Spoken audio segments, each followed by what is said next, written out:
এই তো বলো, ভালোই আছি। কান্না কেন করো? বলেছিলে থাকবে ভালো অনেক বছর পরেও। আমায় কি খুব পড়ছে মনে? খুঁজছো নাকি তুমি? আমায় কি খুব পড়ছে মনে? খুঁজছো নাকি তুমি? একটা জীবন কোন ছলনায় করলে মরুভূমি। এখন ভেবে লাভ কি বলো? সময় গেছে চলে। এখন ভেবে লাভ কি বলো? সময় গেছে চলে।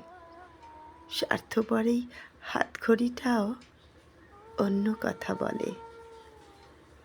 সুদীপ তন্তুবায় নীলে লেখা কবিতা পাঠে আমি পম্পা কুণ্ডু।